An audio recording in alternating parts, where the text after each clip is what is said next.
세상에서 가장 큰 조직이 뭐냐 이렇게 묻는다면 그 답은 바로 교회입니다. 세상에서 교회보다 더 큰 조직은 없습니다.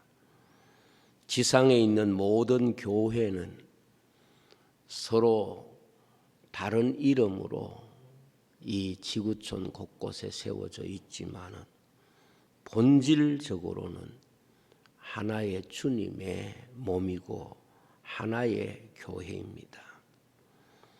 교회는 혈통과 지역을 초월하고 국경과 시대를 초월하여 이 세상의 어떤 조직보다도 큰 조직이 바로 교회입니다. 뿐만 아니라 남녀노소, 빈부, 귀천을 초월해서 이 지구촌에 사는 모든 사람이 다 교회에 속할 수 있기 때문에 교회만큼 이 세상에 큰 조직은 있을 수가 없습니다. 교회는 이 세상에 존재했던 어떤 국가보다도 크고 어떤 기업보다도 큰 조직을 갖고 있습니다. 반대로 세상에서 제일 작은 조직이 뭐냐 이렇게 묻는다면 그 답도 바로 교회입니다. 교회는 두세 사람이 모여도 교회라고 주님께서 말씀하셨기 때문에 그렇습니다. 마태복음 18장 20절에 보면 이렇게 말씀을 합니다. 두세 사람이 내 이름으로 모인 곳에 나도 그들 중에 있느니라 그렇게 말씀하심으로써 교회가 얼마나 최소의 단위로도 구성될 수 있는가를 주님께서 말씀하셨습니다. 두세 사람만 모여도 교회일 수 있기 때문에 이것이 바로 교회의 생명의 핵과 같은 것입니다. 주님께서 비유로 말씀하시기를 겨자씨가 가장 작은 것이지만은 그것이 나중에 큰 나무가 되어서 새들이 그 가지에 깃든다고 말씀했습니다. 주님이 말씀하신 그 겨자씨가 교회의 이미지를 주님께서 말씀하신 것입니다. 우리가 이 땅 위에서 가장 작은 모임일지라도 영원하신 생명 되신 예수님의 그 생명을 소유했기 때문에 이 세상의 어떤 조직보다도 소중한 조직이고 구원의 조직이 되는 것입니다. 세상에서 가장 긴 역사가 있는 조직이 무엇이냐 이렇게 묻는다면 그것도 교회라고 답할 수 있습니다. 역사 위에 수많은 나라가 바뀌고 수많은 조직들이 생성되고 사라졌지만 오직 교회만은 처음 출발할 때 바로 그 교회의 모습을 간직하고 있기 때문에 교회는 가장 긴 역사를 가지고 있습니다. 교회는 주님의 몸이기 때문에 그리스도가 어제나 오늘이나 영원토록 동일하신 것처럼 교회도 영원한 것입니다. 디모데전서 1장 17절에 보면 영원하신 왕 곧 썩지 아니하고 보이지 아니하고 홀로 하나이신 하나님께 존귀와 영광이 영원무궁하도록 있을지어다 이렇게 말씀하고 있습니다. 그리고 이 세상에서 가장 넓은 영토를 가지고 있는 나라가 있다면 그것이 어떤 나라일까 하는 물음이라면 그것도 바로 교회입니다. 교회는 토굴 속에서부터 화려한 도시 가운데까지 이 지구촌에 교회의 영토가 없는 나라는 한 나라도 없습니다. 그리고 이 하나님의 교회의 영토를 없애기 위해서 세상의 수많은 사람들이 노력했지만 교회를 없애려고 했던 나라들은 지구촌에서 사라졌지만 교회의 영토는 여전히 이 지구촌 모든 대륙과 모든 곳에 나타나 있고 그리고 그 영토를 확장해 가는 하나님의 나라인 것입니다. 바울 사도는 오늘 교회를 큰 집이라고 표현을 했습니다. 교회는 큰 집과 같은 요소를 가지고 있습니다. 그리고 교회의 성도와 직분은 그 집에 있는 그릇으로 비유를 했습니다. 성도들의 삶은 하나님이 사용하시는 그릇과 같은 성격을 가지고 있다. 그것을 말씀하고 있습니다. 그리고 그 그릇을 통해서 하나님이 어떻게 한 인생을 사용하시는가, 그것을 오늘 말씀하고 있는 것입니다. 여기에 그릇에 대하여 두 가지 그릇을 나누는 기준을 말씀하고 있습니다. 하나는 그릇을 만드는 재료가 귀하고 값비싼 재료로 만들었기 때문에 귀한 그릇으로 분류되는 그릇이 있고, 다른 하나는 주인이 귀히 쓰는 그릇이기 때문에 귀한 그릇으로 분류되는 그릇이 있다. 그렇게 말씀했습니다.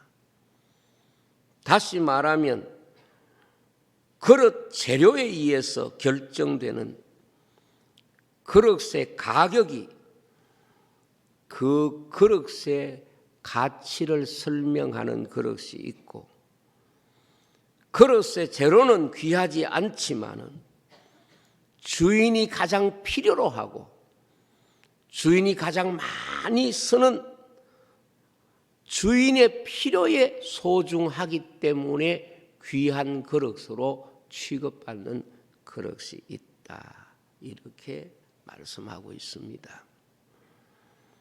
모든 직분은 이 두 가지 적용을 분명히 할 수 있고, 또 이 두 가지 적용을 통해서 자기 직분을 점검해야 합니다. 하나는 직분 자체의 소중함 때문에 그 직분이 가지고 있는 소중함에 대한 해석이 가능한 직분이 있습니다. 교회에서 보면 말씀을 전하는 목사의 직분이라든가 또 여러 가지 교회를 섬기는 직분들이 있습니다. 그 직분이 가지고 있는 직분의 성격 자체가 소중한 직분이 있을 수 있습니다. 그러나 다른 하나는 그 직분에 충성함으로써 그 충성이 직분의 소중함을 만드는 직분이 있는 것입니다. 그래서 충성하기 때문에 그가 가지고 있는 직분이 사람들에게 그렇게 소중한 성격으로 인정되지 않을 것 같은데, 그 충성된 사람 때문에 그 직분이 사람들에게 존귀한 인정을 받을 수 있는 그런 직분이 있다는 말씀입니다.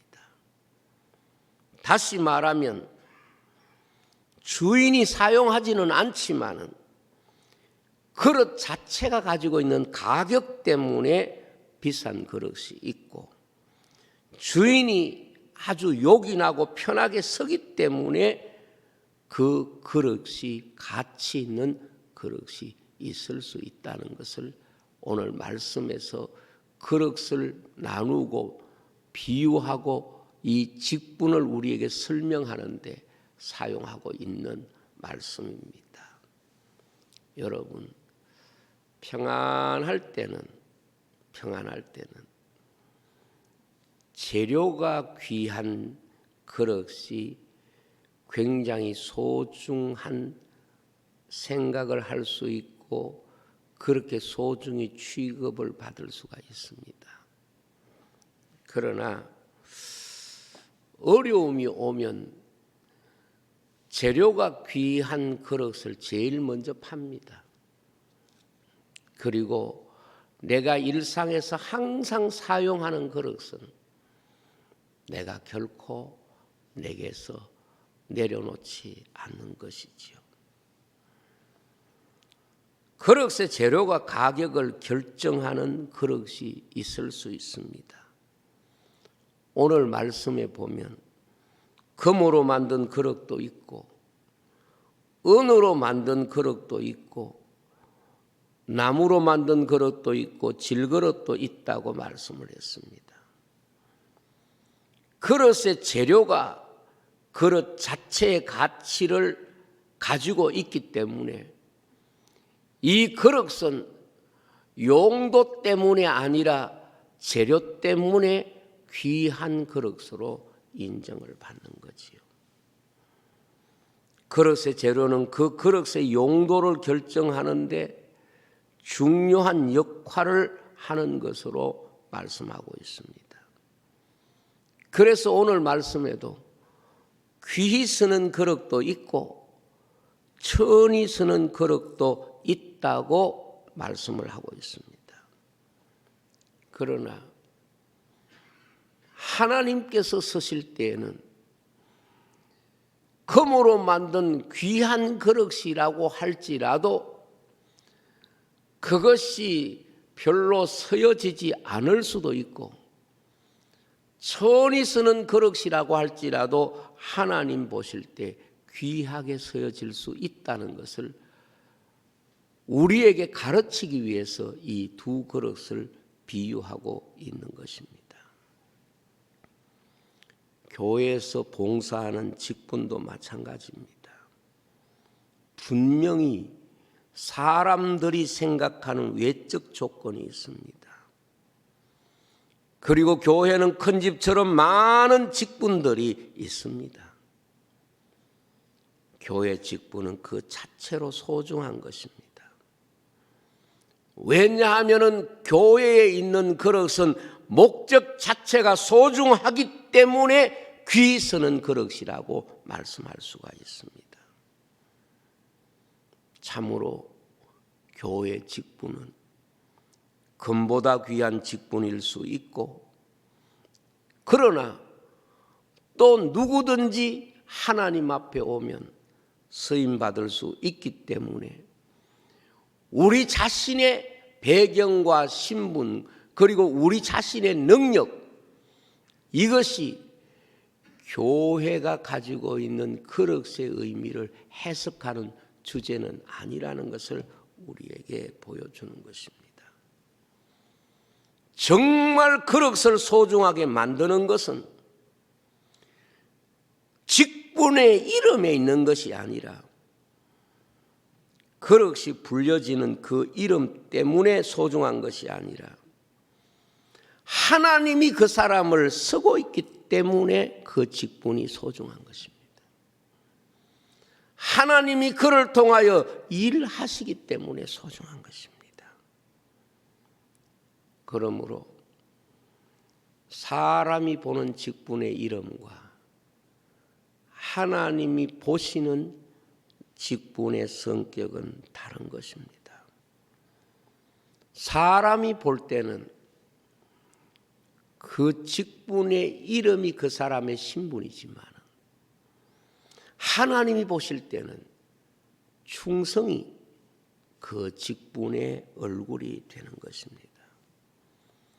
그것을 잘 이야기한 말씀이 무엇인고 하면 예수님께서 말씀하신 선한 사마리아 사람의 이야기입니다. 여기에 두 사람은 직분을 가지고 있습니다.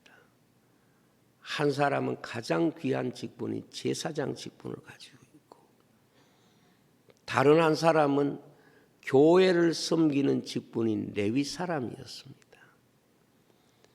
그러나 그들은 귀한 그릇임에도 불구하고 죽어가는 사람에게 물 한 그릇도 주지 못하는 그릇입니다. 목말라 죽어가는 사람에게 아무것도 베풀지 못하는 그릇이었습니다. 그런데 사마리아 사람은 질그릇과 같은 그릇입니다. 그릇에 이름을 붙일 만한 그런 신분을 가지고 있지 않습니다. 그러나 그가 질그릇 같은 사람일지라도 죽어가는 사람 살려낸 그릇입니다. 생명을 회복시킨 그릇입니다. 그렇기 때문에 주님은 그 이야기를 결론 지으면서 누가 너희의 이웃이겠느냐, 이 말은 누가 참 교회이겠는가, 이 말은 누가 진정한 직분자이겠는가, 이 물음과 똑같은 것입니다. 오늘 우리는 귀한 직분에 대한 욕망이 있습니다. 그러나 주님은 그런 것이 주님 앞에 서임 받는 것에 아무런 의미가 없다는 것을 이야기하고 있습니다. 그래서 오늘 말씀에 많은 그릇들을 말씀하면서 이 전제를 아주 분명하게 말씀합니다. 누구든지 금그릇도 있고 은그릇도 있고 나무와 질그릇도 있는데 무엇으로 만든 그릇이냐, 어떤 직분이냐, 이것이 중요한 게 아니고 누구든지 주인의 서심에 예비한 그릇, 주인이 서시는 그릇, 그 그릇이 가치 있는 그릇이고 의미 있는 그릇이다 하는 것을 말씀하고 있습니다. 여기 누구든지라고 하는 말씀은 직분의 이름과 위치는 다르지만 절대로 직분의 차별이 있는 것은 아니다 하는 것을 말씀하는 것입니다. 교회 직분자들이 가지는 영적인 함정이 뭔가 하면 바로 직분의 차별이 있는 것처럼 생각하는 것입니다. 정말 하나님 앞에 두려운 일이고 이것은 직분을 인식하지 못하는 가장 무서운 영적인 함정이 될 수가 있습니다. 성경에 이 직분을 우리 몸에 있는 지체로 비유했습니다. 우리 몸에 있는 모든 지체는 서로 다르지만 다 소중한 것이고 차이는 있지만 결코 차별은 없다. 이것을 말씀합니다. 고린도전서 12장 22절로 25절에 보면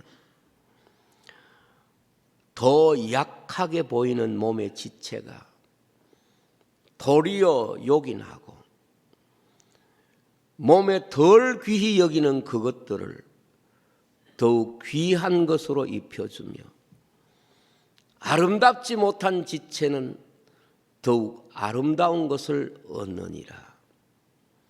그런즉 우리의 아름다운 지체는 그럴 필요가 없느니라. 오직 하나님이 몸을 고르게 하여 몸을 고르게 하여 부족한 지체에게 귀중함을 더하사 몸 가운데서 분쟁이 없고 오직 여러 지체가 서로 같이 돌보게 하셨느니라 그랬습니다. 여러분, 지체의 요긴함에 대한 가치는 조금 다를 수 있지만은 우리 몸의 지체가 다 동일하게 귀하다는 것입니다. 왜 동일하게 귀합니까? 같은 생명을 공유하고 있고 같은 생명을 섬기기 위해서 있기 때문에 소중하다는 것을 말씀하는 것입니다. 바꾸어 말하면 어떤 위치에서 교회를 섬기든지 하나님의 쓰임을 받는 그릇이 귀한 그릇이다 하는 것을 말씀하고 있는 것입니다. 직분의 위치에 직분의 의미와 가치가 있는 것이 아니라 직분의 실질적 가치는 쓰임에 있다는 것을 말씀하고 있습니다. 나의 왼발이라고 하는 영화가 있는데 이것은 실화입니다. 그러니까 실제 인물에 대한 것을 영화로 만든 것이지요. 저는 이 영화를 최근에 보았습니다. 여러분들도 한번 보시면 아마 굉장히 우리 자신을 돌아보면서 감사할 수 있을 거예요. 나의 왼발이라고 하는 이 영화는 어떤 엄마가 아이를 계속 하나님이 주신 대로 낳다가 보니까 22명을 낳았어요. 그런데 이 엄마가 참 믿음이 좋은 엄마예요. 그 중에 14명이 살았는데 그 14명 중에 한 아이가 태어날 때부터 뇌성마비로 태어납니다. 그 뇌성마비를 가지고 태어나도 사람마다 조금 육체적인 기능이 다른데 이 아들은 딱 왼발 하나만 정상적이고 온몸의 정상적인 기능을 하는 건 하나도 없는 거예요. 딱 왼발 하나만. 그러니까 왼발 그 하나를 가지고 생활을 다 하는 거예요. 다른 지체는 아무것도 못하고 걷도 못하고 붙잡지도 못하고 심지어 뭐 숟가락을 들든 뭐 하는데 아무것도 못하는 왼발 하나만 성한 거예요. 그런데 이 왼발 하나만 성한데도 이 아이를 사랑하고 키우죠. 아버지는 화가 나가지고 이 아이에 대해서 희망을 걸지 않는데 엄마는 그렇게 많은 자식을 낳고 키우면서도 이 아이에게 믿음의 양심을 가르치고 최선의 삶을 할 수 있도록 격려해 줍니다. 그런데 말도 못하는 아이, 모든 것에서 아무 육체의 기능이 없는 아이인데 발 하나를 가지고 발가락 사이에 펜을 가지고 그림을 그립니다. 그래서 이 사람이 아주 유명한 화가가 됐죠. 그리고 이 사람이 그린 그림이 많은 사람들에게 놀라움을 주고 그리고 많은 사람들에게 그 그림을 소장하고 싶은 그런 마음을 주었지요. 여러분, 발 하나 발가락이라고 하는 것은 보통 사람에게는 의식도 되지 않는 지체지만은 나의 왼발이라고 하는 이 주인공에게는 그 인생의 전부와 같은 것입니다. 교회 생활을 하다 보면 교회 이야기에서 그런 일들이 참 많이 있습니다. 일반적인 교회에서는 의식도 되지 않을 만큼의 직분자가 어떤 교회는 그 교회를 지키는 그 교회를 살리는, 그 교회의 가치를 만드는 그런 사람이 있는 것입니다. 그런데 하나님께서 어떤 그릇이든지 다 서는데 하나님이 서시지 않는 그릇이 있다는 거예요. 이게 뭔가 하면 누구든지 자기를 깨끗게 하면 하나님의 서심에 합당하다는 말은 쉽게 설명하면 더러운 그릇은 하나님이 안 선다, 그 말입니다. 여러분 잘 알듯이 아무리 금으로 만들었다고 해도 더러운 그릇을 결코 서지 않지요. 깨끗한 그릇을 서는 것입니다. 그래서 이 깨끗한 그릇을 하나님이 서시는 절대 전제로 오늘 말씀하고 있습니다. 그러면 더러운 그릇을 말할 때 더러운 그릇이 무엇일까 하는 겁니다. 우리 인생이 하나의 그릇이라면 내 그릇을 더럽게 하는 게 뭐냐 하는 것입니다. 그것을 오늘 14절에서 17절에 말씀하고 있습니다. 너는 그들로 이 일을 기억하게 하여 말다툼을 하지 말라고 하나님 앞에서 엄히 명하라. 이는 유익이 하나도 없고 도리어 듣는 자들을 망하게 함이라. 너는 진리의 말씀을 옳게 분별하여 부끄러울 것이 없는 일꾼으로 인정된 자로 자신을 하나님 앞에 드리기를 힘써라. 즉 하나님이 서신 그런 그릇이 되도록 준비하라는 건데, 그런데 하나님은 어떤 그릇을 안 쓰느냐? 망령되고 헛된 말을 버리라. 그들은 경건하지 아니함에 점점 나아가나니 그들의 말은 악성 종양이 퍼져나감과 같은데 그 중에 후메네오와 빌레도가 있느니라 그랬습니다. 여러분, 주님의 교회에서 가장 조심해야 되는 것은 입으로 충성하는 사람들이에요. 말로 하는 것입니다. 그리고 그 말이 진정한 인격과 믿음과 헌신을 대신하는 것은 하나님이 안 서시는 가장 중요한 이유라는 것을 말씀하고 있고, 한 인생을 더럽게 하는 그 직분을 서지 못하게 하는 가장 무서운 요소가 된다는 것을 말씀합니다. 이것은 성경에서 그렇게 말씀하기 때문에 그렇고, 특별히 예수님이 그렇게 말씀하셨어요. 성경에 보면은 마태복음 15장 11절에 보면 이렇게 말합니다. 입으로 들어가는 것이 사람을 더럽게 하는 것이 아니라 입에서 나오는 그것이 사람을 더럽게 하는 것이다. 그렇게 말했습니다. 하나님께서 사람을 쓰실 때에 깨끗한 그릇을 쓰신다고 말씀하셨는데, 주님께서 사람을 하나의 그릇으로 말하면 이 그릇 안이 더러운 가장 중요한 성격을, 사람이 입으로 들어가는 것이 사람을 더럽게 하는 게 아니고 입에서 나오는 것이 사람을 더럽게 한다고 말씀하면서 또 18절에도 그렇게 말씀합니다.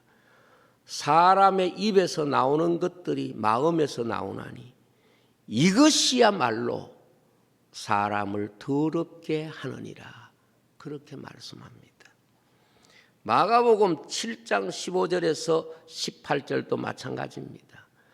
무엇이든지 밖에서 사람에게로 들어가는 것은 능히 사람을 더럽게 하지 못하되 사람 안에서 나오는 것이 사람을 더럽게 하는 것이니라 하시고, 무리를 떠나 집으로 들어가시니 제자들이 그 비유를 묻자온대 예수께서 이르시되 너희도 이렇게 깨달음이 없느냐?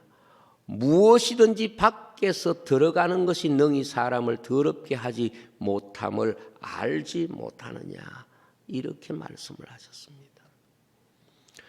성경에 보면은 한 사람을 그릇으로 비유하고 있고 이 그릇과 같은 우리 사람을 더럽게 하는 것이 사람의 언어에 있다는 것을 계속해서 강조하고 있고 주님은 그것을 특별히 말씀합니다.